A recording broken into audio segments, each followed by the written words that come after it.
Welcome to our video channel. Don't forget to subscribe for more great railway videos. Selamat datang di channel video kami. Jangan lupa subscribe untuk update video-video terbaru kami.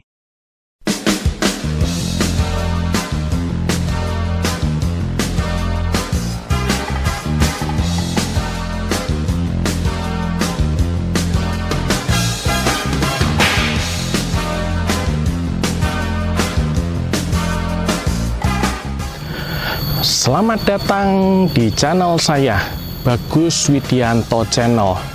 Terima kasih bagi kawan-kawan yang telah setia mengikuti channel saya.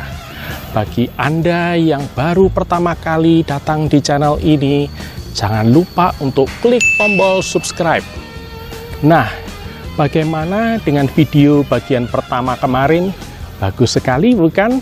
Nah, di video kedua ini kita akan membahas zaman-zaman tahun-tahun terakhir saya di Priangan, serta perpindahan saya ke Surabaya.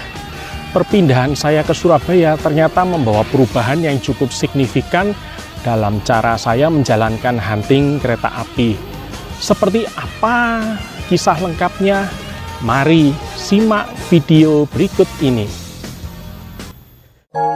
Di tahun 2011, kamera video saya dihidupkan lagi untuk proyek film saya. Saya akhirnya bisa mengabadikan tempat-tempat yang saya foto sejak tahun 2007 dalam bentuk video. Dalam prosesnya, saya juga mengeksplor tempat baru yang belum pernah saya kunjungi.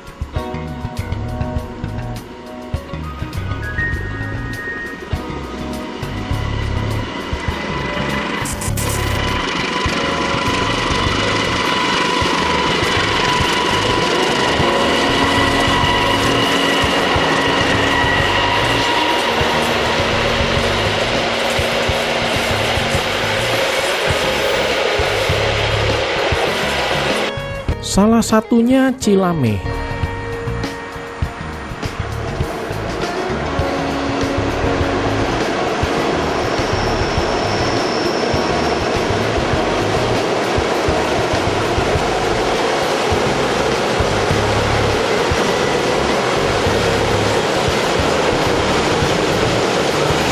Walaupun Cilame lokasinya dekat sekali dengan Bandung dan mudah dijangkau, alasan saya sebelumnya enggan ke sini adalah keberadaan jalan tol.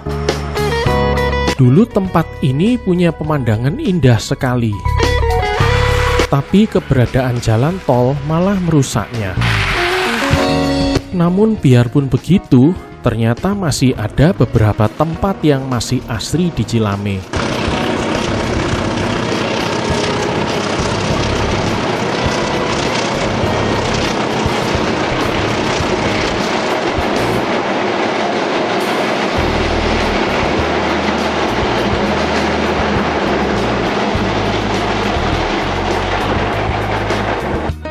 Selama saya hunting, saya umumnya pergi sendirian dan jarang sekali ditemani kawan. Ini karena mayoritas jadwal hunting saya yang mungkin bagi banyak orang kurang manusiawi. Untuk hunting pagi, saya biasanya berangkat jam 5. Namun karena kemacetan yang makin parah di Ranca Ekek, akhirnya saya memilih untuk memajukan jam keberangkatan demi menghindari macet. Jadi saya berangkat jam 3 pagi. Walaupun jam keberangkatannya bagi banyak orang terkesan absurd, tapi saya dapat merekam kereta-kereta malam jarak jauh dari Surabaya yang mau masuk Bandung.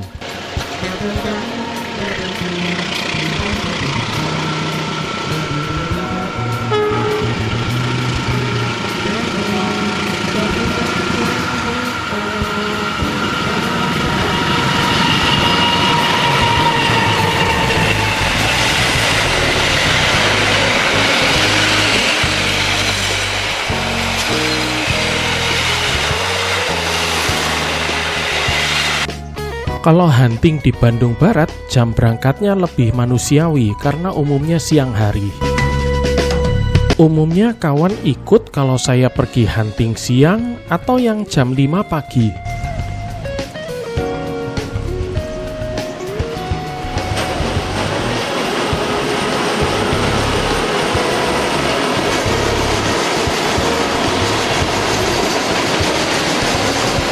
Walaupun awalnya teman hunting adalah dari komunitas penggemar kereta api lokal, tapi belakangan saya juga ditemani orang asing.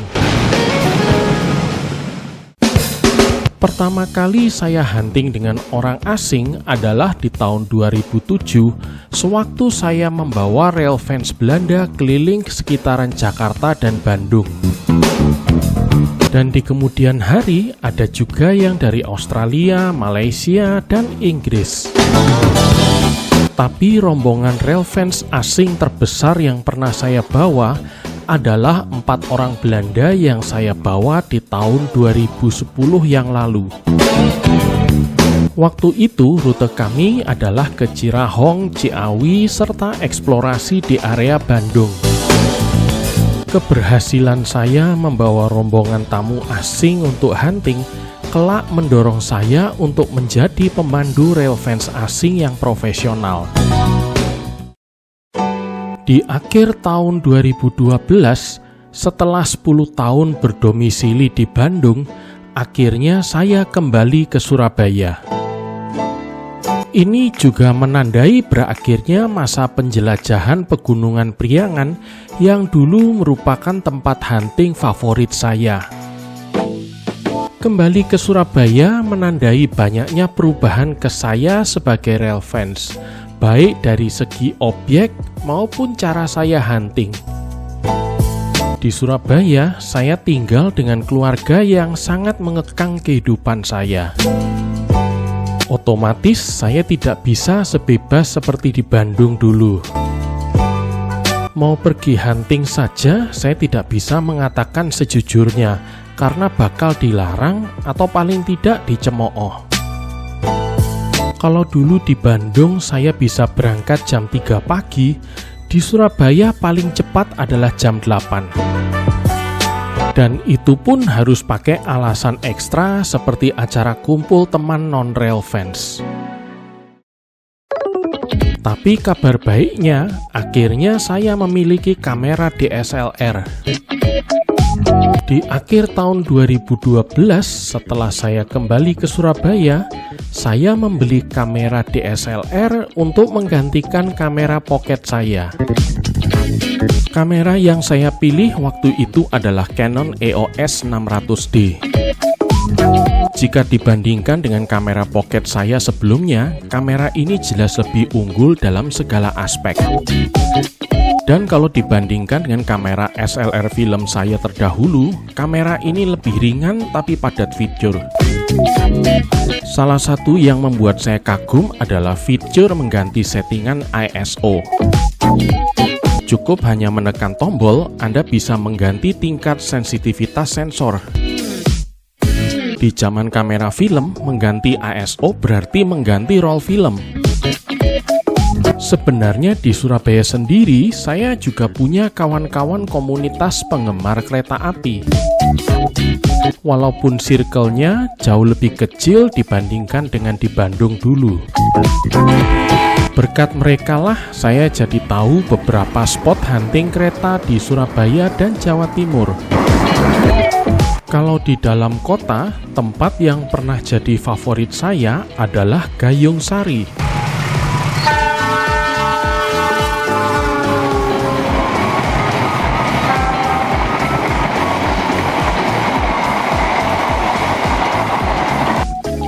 Di tempat yang hingga awal tahun 2000-an masih kelihatan rural ini, kita bisa memotret kereta full rangkaian. Bahkan dari angle tertentu, pemandangannya bisa nampak seperti di luar kota. Tempat lainnya yang suka saya datangi adalah sepanjang Jalan Ahmad Yani. Sepanjang jalan ini ada banyak spot-spot yang menarik untuk hunting kereta api.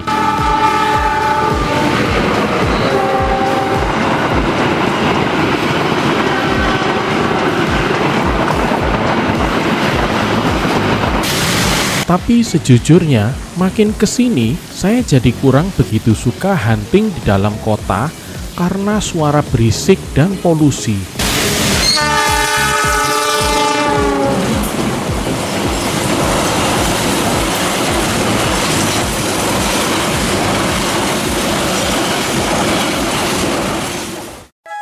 Makanya, semenjak itu saya lebih memilih hunting di luar kota. Di tahun-tahun awal saya tinggal kembali di Surabaya, teman yang sering menemani saya hunting adalah Mas Eja. Beliau waktu itu adalah salah satu railfan senior yang punya banyak pengetahuan spot bagus di sekitaran Surabaya dan Jawa Timur. Tempat pertama yang kami kunjungi adalah daerah Cerme di dekat Gresik di akhir tahun 2012. Di sini kita bisa memotret kereta dengan nuansa perkebunan siwalan. Walaupun suasana tempatnya sudah tidak terlalu asri karena proyek double track yang waktu itu tengah berjalan. Tempat lain yang Mas Eja tunjukkan ke saya adalah Stasiun Tarik. Walaupun stasiunnya terletak di daerah datar, dalam hal tertentu, stasiun ini punya kemiripan dengan Lebak Jero di Jawa Barat.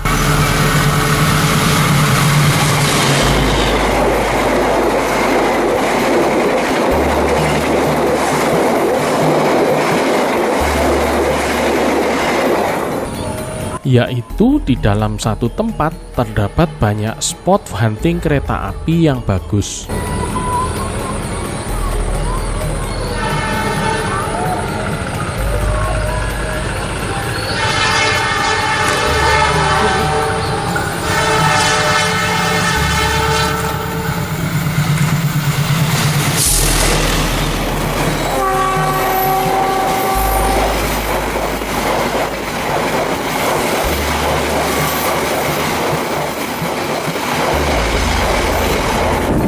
Bahkan kita bisa memotret kereta api dengan latar pegunungan juga.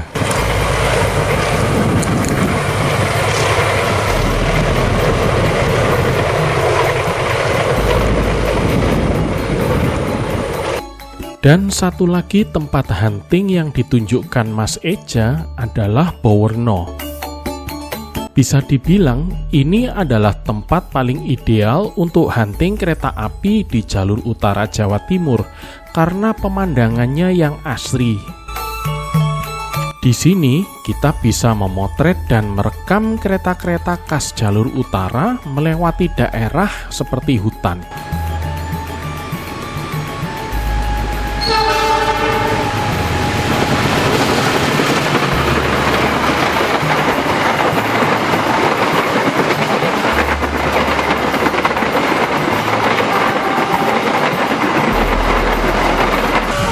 Seperti Argo Bromo Anggrek,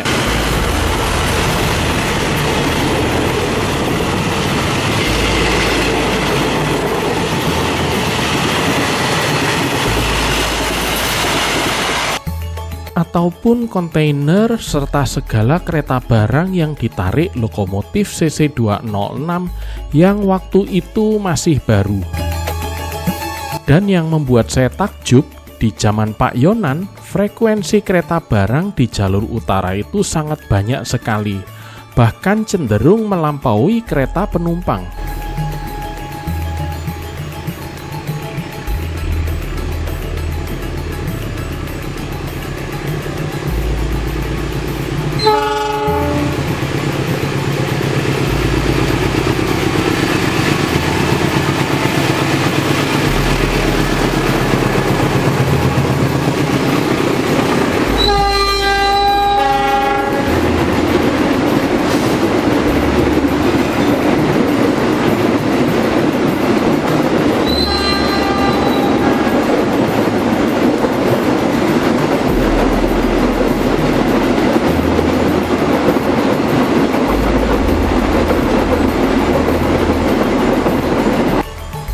Hampir sejam sekali biasanya ada yang lewat, dan itu didominasi kereta kontainer.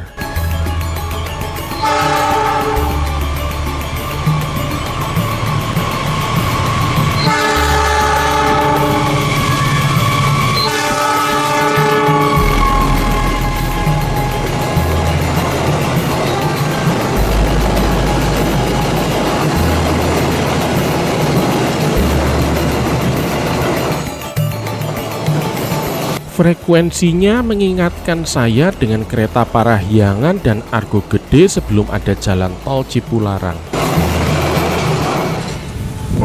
Kemudian dalam perkembangannya, mulai banyak tempat lain yang saya singgahi untuk hunting.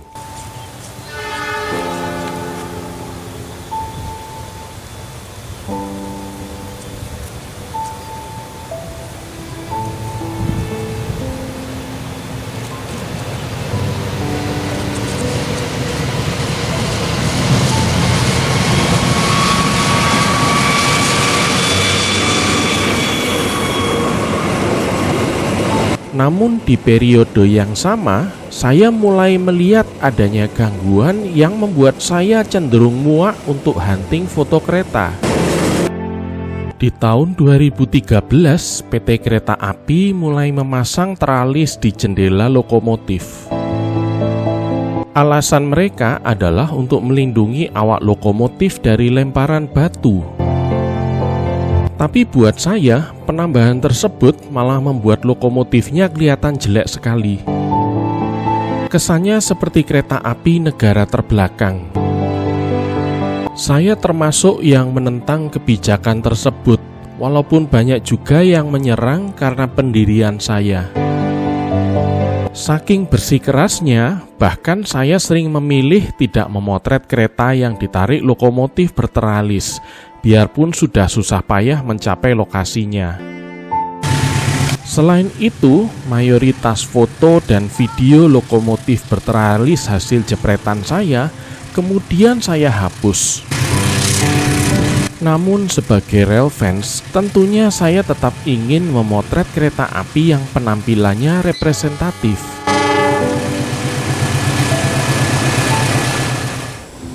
Dan mulailah saya menekuni hobi hunting lori tebu. Jawa Timur adalah tempat yang cocok karena di tahun 2013 ada 8 pabrik gula yang masih mengoperasikan jalur kebun mereka. Kalau itu kurang, ada 4 pabrik yang mengoperasikan lokomotif uap secara reguler. Semua itu di Jawa Timur, belum termasuk di provinsi lain. Namun saya juga menyadari bahwa ternyata lori tebu itu adalah spesies kereta api yang diambang kepunahan. Banyak pabrik gula peninggalan zaman Belanda yang sudah menutup jaringan lori tebunya. Beberapa jaringan lori tebu yang dulu sering saya lihat hingga awal tahun 2000-an sekarang sudah tidak ada. Jadi hunting lori tebu tidak hanya sekedar memotret atau merekam aktivitas keretanya, tapi juga mengabadikan momen yang mungkin dalam waktu 20 tahun ke depan akan hilang. Tempat pertama yang saya kunjungi adalah jalur lori tebu milik PG Kedawung di daerah Rejoso, dekat Pasuruan. Sekarang ini adalah jalur lori tebu aktif yang terdekat dari Surabaya, setelah punahnya jaringan lori tebu di Sidoarjo di tahun 2008. Waktu saya pertama ke sini, saya merasa aneh melihat jalur rel yang mirip kereta Taman Ria menembus masuk ke tengah persawahan. Namun saya takjub bahwa jalur lori tebu itu cenderung lebih menyatu dengan alam dan lingkungan sekitar dibanding jalur utama kereta api. Mencari di mana posisi lori tebunya juga tidak ubahnya seperti permainan sembunyi-sembunyian yang lazim kita mainkan waktu masih kecil. Namun ada kepuasan yang bahkan melebihi hunting kereta jalur utama kalau bisa menemukan di mana lori tebunya berada.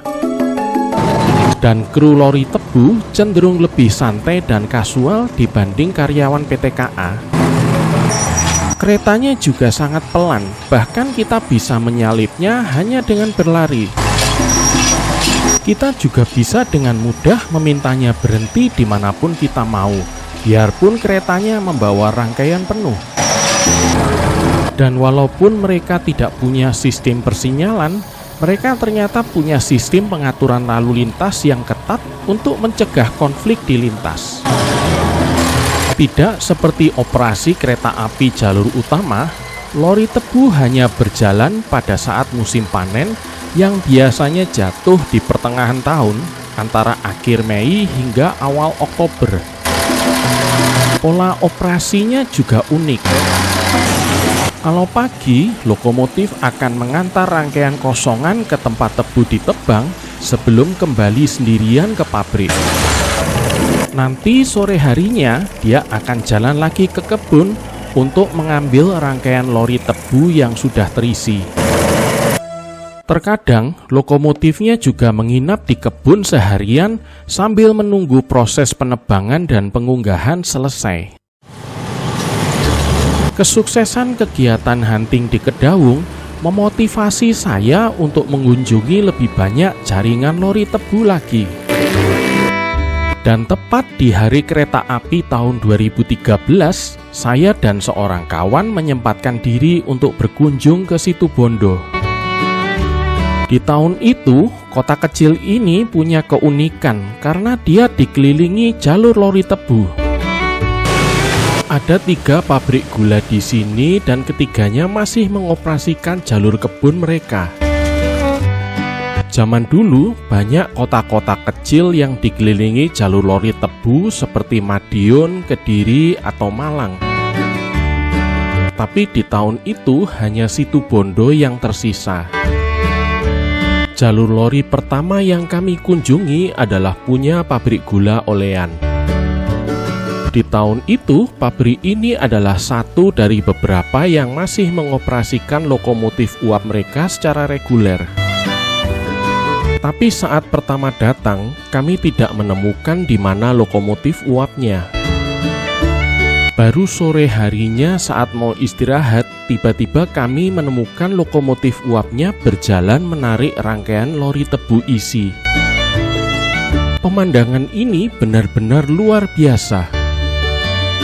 Susah dipercaya bahwa di abad ke-21 yang serba modern ini, lokomotif uap yang berumur 100 tahunan ini masih berjalan normal. Ini tidak ubahnya seperti melihat dinosaurus berjalan di zaman sekarang. Selain Olean, kami juga sempat melihat jalur lori tebu milik PG Panji yang ada di sisi jalan utama. Sayangnya, kami tidak memotret ataupun mencari lori di sini, sesuatu yang kelak akan saya sesalkan, karena tahun itu ternyata tahun terakhir jalur kebunnya beroperasi. Di tahun selanjutnya, beberapa rail fans asing yang dulu saya antar keliling Bandung meminta saya untuk membawa mereka tur melihat lori tebu.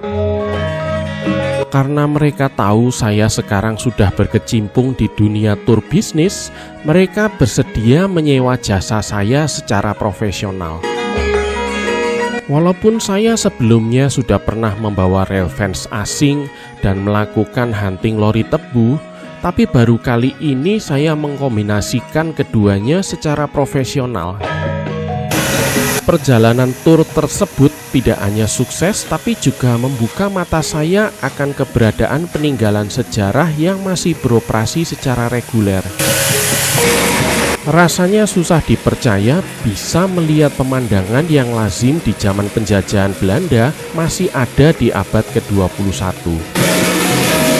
Saya melihat banyak sekali pabrik gula di Jawa Tengah dan Timur yang masih aktif menggunakan lokomotif uap untuk menarik ataupun mendorong lori tebu. Namun tanda-tanda bahwa mereka sudah uzur kelihatan jelas. Hampir semua pabrik gula yang saya kunjungi sudah tidak mengoperasikan jalur ke kebunnya. Fungsi kereta lori hanya untuk memindahkan tebu dari truk ke area pabrik. Kalaupun ada yang masih mengoperasikan jalur kebun, adalah pabrik gula Sumber Harjo di Pemalang. Dan itu pun jaringannya sudah banyak berkurang, serta lokomotif uapnya hanya dipakai di dekat pabrik. Sukses dengan tur itu mendorong saya untuk mempromosikan tur hunting lori tebu di tahun-tahun berikutnya. Di periode yang sama, saya juga mengganti kamera video lama saya dengan yang baru. Alasannya adalah saat melakukan tour di tahun 2015, beberapa bagian rekaman video saya rusak tersendat-sendat. Selain rentan terkena serangan jamur, kalau headnya kotor, hasil rekamannya jadi seperti ini. Karena ini, saya kemudian menjajaki untuk menggantinya dengan kamera video digital. Sebenarnya saya sudah mengenal kamera video digital sejak kisaran tahun 2010 dan 2011. Waktu itu teman hunting membawa kamera merek JVC. Walaupun lebih praktis daripada kamera kaset, tapi kualitas gambarnya masih kalah jauh dibanding kamera video punya saya waktu itu. Baru di tahun 2015 saya akhirnya yakin untuk mengganti kamera kaset saya dengan yang digital. Kamera yang saya pilih adalah kamera Sony CX405 yang merupakan kamera video entry level. Walaupun harganya murah, tapi kualitasnya bukan murahan. Kemampuan zoom optiknya menyamai kamera saya sebelumnya. Kualitas perekaman suaranya lebih jernih, walaupun tidak ada wind filternya. Dan yang terpenting, hasil video rekamannya kualitas high definition widescreen. Seperti halnya sewaktu saya beralih dari kamera film ke digital di tahun 2007, saya kagum bahwa kapasitas penyimpanan videonya jauh lebih besar berkat micro SD card-nya. Kelebihan lainnya adalah fisiknya yang kecil dan ringan sehingga lebih mudah dibawa kemana-mana. Semenjak itu, semua media perekaman saya benar-benar full digital. Ini memungkinkan saya untuk merekam dan memotret momen perkereta apian yang lebih banyak lagi. Terima kasih bagi kawan-kawan semua yang telah menyimak video ini hingga selesai. Saya harap semoga apa yang telah ditayangkan tadi bisa menambah wawasan dan pengetahuan Anda tentang perkeretaapian. Nah, sebelumnya saya memohon maaf kalau misalnya terpaksa harus pindah ke dalam studio karena di luar sana lagi hujan. Tapi saya berharap semoga cuaca hari ini tidak menyurutkan semangat Anda untuk selalu mengikuti channel saya. Nah, jangan lupa minggu depan akan saya tayangkan bagian terakhir dari seri video tentang bagaimana saya hunting kereta api dari masa ke masa. Terima kasih dan sampai jumpa minggu depan.